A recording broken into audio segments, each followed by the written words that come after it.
Salut les adorateurs de Temu et d'AliExpress. Alors c'est l'avant-dernière vidéo avant la vidéo conclusion de tous ces articles que j'ai achetés sur Temu et AliExpress. Et aujourd'hui je vais vous présenter les 3 derniers articles. La carte de programmation électronique pour faire des projets électroniques. Le générateur de signal PWM, fréquence impulsion.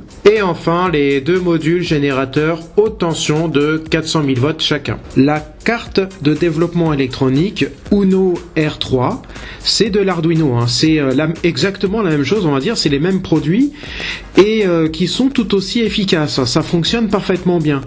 Celui que je possède, je l'ai acheté à un petit moment, je l'ai acheté en 2023, j'ai fait quelques projets avec, il m'avait coûté 5,14 € hors les frais de port. Aujourd'hui, elle coûte bien moins cher, 3,59 €, un petit peu moins cher, en fait, un petit peu moins cher. Il n'y a qu'une seule note, qu'un seul avis, une seule note de 5 sur 5 et je pourrais dire qu'il y en a un deuxième avis, c'est aussi le mien et je vous confirme qu'elle fonctionne parfaitement bien, j'ai pu l'utiliser. Maintenant, on ne peut pas réellement faire de très gros projets avec, à un moment c'est limité, ça peut chauffer énormément. Cependant, le câble USB est fourni, câble USB type C ou USB, c'est comme vous le souhaitez. Et la programmation se fait facilement avec le programme Arduino. On peut l'utiliser et on peut envoyer tout son programme dans cette carte-là et ensuite ça peut fonctionner parfaitement bien, sauf si vous avez fait des erreurs. Si vous avez fait des erreurs, donc là vous allez devoir les corriger, mais ça n'a rien à voir avec la carte. Le générateur de signal me permettra d'émettre un signal sonore ou bien aussi créer un instrument de musique et il y a encore bien d'autres utilisations possibles. Pour ma part, c'est ma curiosité qui m'a poussé à l'acheter. 2,63 € avec des frais de port, alors ça va, c'est acceptable. Maintenant, sur le site marchand, Javino Store, on le trouve aux alentours de 1,60 € sans les frais de port. Alors c'est très intéressant, c'est accessible à tous pour des expériences marrantes. Avec des avis de 4,8 sur 5, cela me met en confiance pour essayer, tenter des choses, quoi. La boutique Javino Store vend encore plein d'autres produits électroniques pour vos projets assez fous, à vous de voir. La fiche de description est certes en anglais, cependant très complète. Le générateur électrique. Ce sujet concerne les moustiques essentiellement, s'il y a des moustiques qui me regardent. Les 2 générateurs de 400 kV, je ne les ai plus retrouvés sur le site. Cependant, le 800 kV, je le trouve bien mieux encore. Je ne sais pas si c'est le même fournisseur. Celui-là me semble correct puisqu'il a une note de 4,8 sur 5. Pour ma part, je l'ai eu à 5,80 € pour les deux avec les frais de port. La présence de la notice d'emploi est complètement inutile. C'est une simple documentation technique sur le voltage d'entrée et de sortie. Voilà, je vais tester ces 3 articles pour vous montrer qu'ils fonctionnent bien ou pas. Je vous déballe ça et on y va.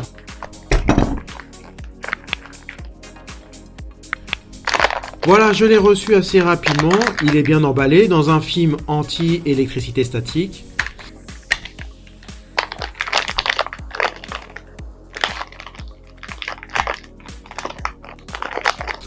L'appareil est très propre, je ne sais pas encore s'il est fonctionnel, je l'essaierai en même temps que je filme cette vidéo.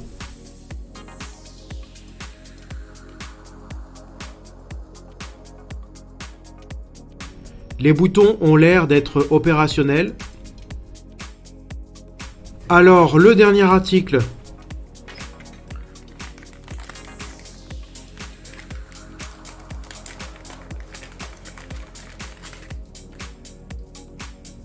C'est les 2 générateurs haute tension de 40 000 volts chacun. Je vous montre ce que ça donne en plus gros plan.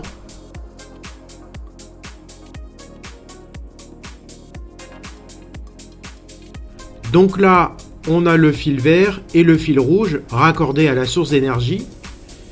Et les 2 fils dorés, c'est la production de l'arc électrique. Et c'est exactement la même chose pour le deuxième.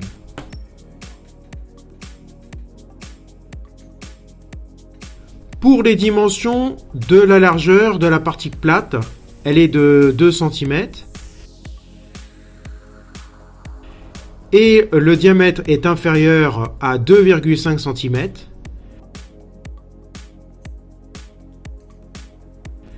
et la longueur est de 6,3 cm.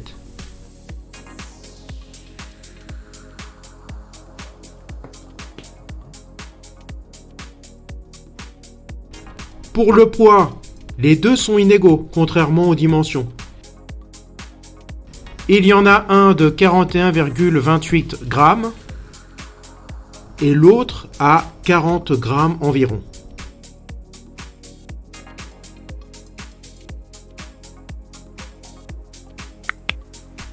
Après avoir ouvert l'application, je me suis rendu sur un site internet qui me permet de copier et de coller divers programmes. J'ai sélectionné un code d'une lettre clignotante. Après l'avoir collé sur l'application Arduino, je sélectionne le matériel Arduino Uno et le port de communication. La carte est reconnue et connectée. Après avoir collé le code, je vérifie toujours s'il y a une erreur. Effectivement, il y a une erreur retranscrite dans l'encadré en bas. Le code est en rouge. Ça veut dire qu'il y a une erreur d'écriture que je repère assez facilement. J'avais mal copié et collé le texte depuis le site internet. Après une revérification, il s'avère que tout est bon. Donc, je l'ai téléversé directement et par la suite, cela fonctionnera parfaitement bien.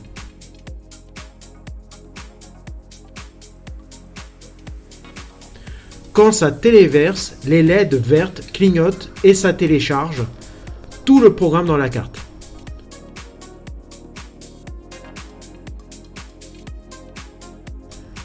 Et on va voir maintenant que ça fonctionne bien. La LED clignote en jaune. J'ai bien sûr toujours mis la power bank pour alimenter la carte en 5 volts, en n'oubliant pas la petite résistance. J'ai pu faire fonctionner la LED par intermittence.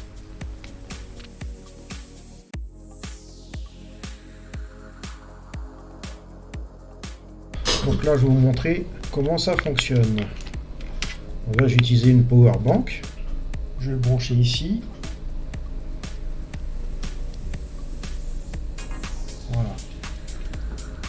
Ça s'allume déjà. Donc là, on a le négatif, donc le GND. Et ici, on a la fréquence, donc le canal 1 qui va avec celui-ci, le négatif. Canal 2 avec son négatif. Alors, comment le régler? Celui-ci, c'est le moins cher, mais c'est le plus compliqué à utiliser.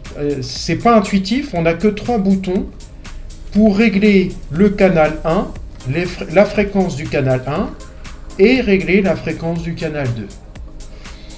Donc là, ça veut dire quoi? Ça veut dire qu'il faut jouer sur ces 3 boutons, mais à savoir à quoi ça correspond, ces 3 boutons. Donc là, on voit au fond, on voit Set, donc le menu, Up, ici, et Down, donc monter et descendre.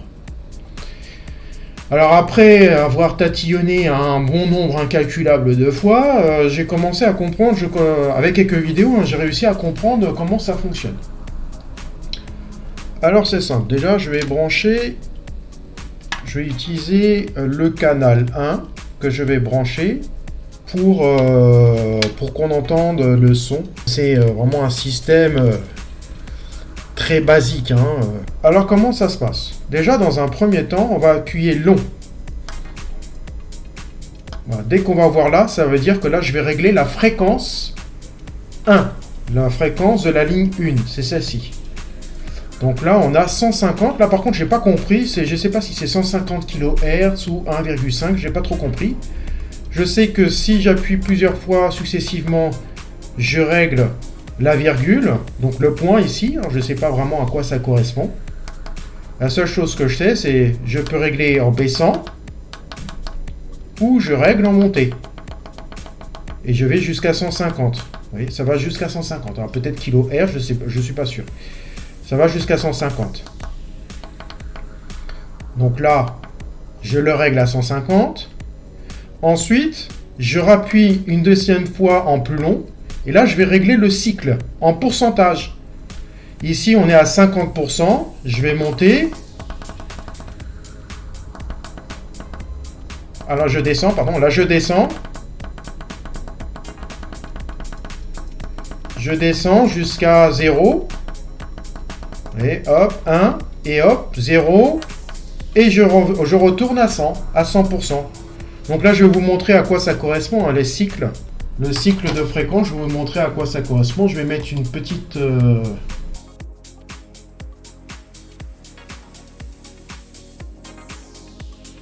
En fait, c'est la période, voilà, les cycles, c'est la période de temps qu'il va y avoir entre deux sommets. Donc là, je le mets à 50. Je vais mettre à 50. J'appuie long. Et là, je passe à la deuxième fréquence, c'est-à-dire celui-ci, là. Le deuxième canal. Et le deuxième canal, j'ai à 133 kHz. Et là, c'est pareil, hein, je le règle. Bah, je vais le régler plus petit. Voilà. On va le régler ici, par exemple, pour voir ce que ça donne. Je rappuie long pour basculer sur le niveau de cycle, là où j'ai mis 50%. Hein. Donc, c'est entre deux crêtes. Est-ce que ça va être élargi ou est-ce que ça va être à grande distance ou petite distance? Je l'ai mis à 50%, ça veut dire que ça va être à égale distance. Hein. Et à partir de ce moment-là, dès que j'appuie long, voilà. Là, j'ai validé l'ensemble des différents paramètres. Fréquence 1, fréquence 1, le cycle, fréquence 2 et le cycle. Voilà ce que ça donne.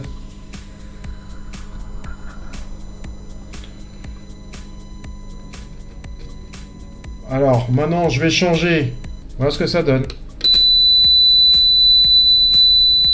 C'est un bruit très strident. Et ça, c'est le deuxième.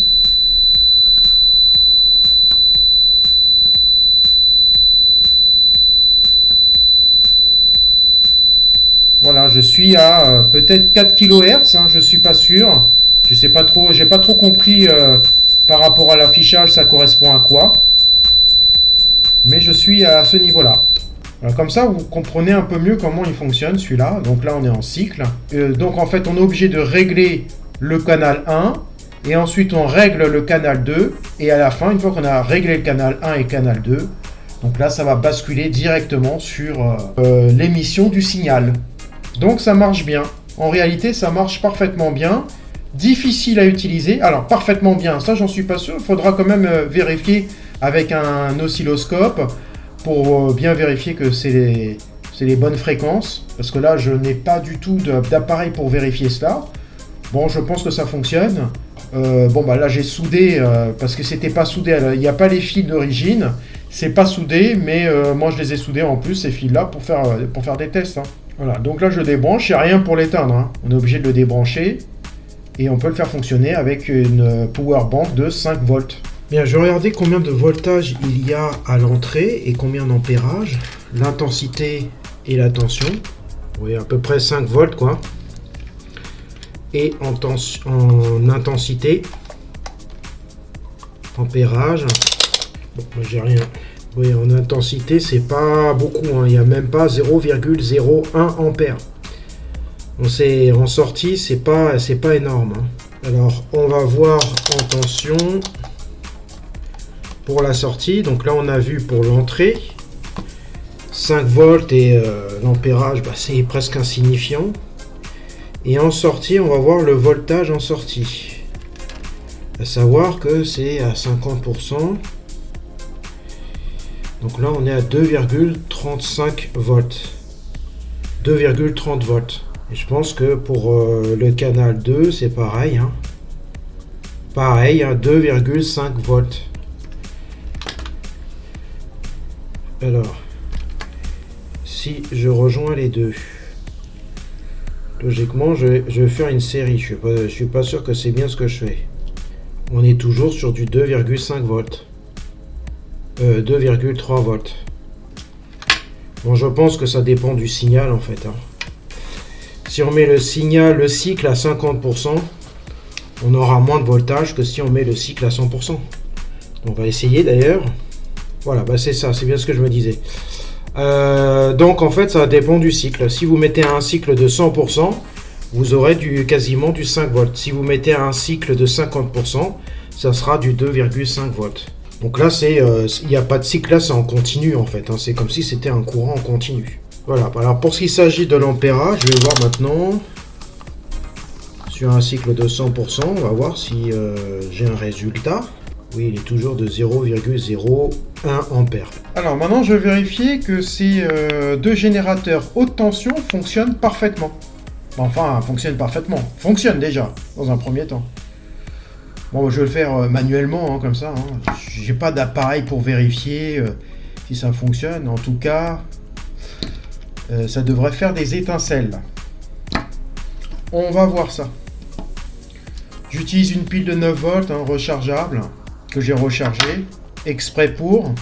Un petit peu de câblage.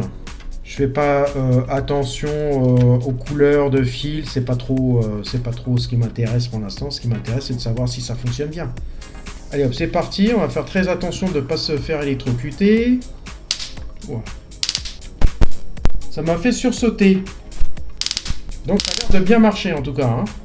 Avec une pile de 9 volts, c'est sûr et certain que ça fonctionne bien. Ça c'est pour le premier. On va voir le deuxième. Alors voyons voir. Est-ce que ça va marcher ?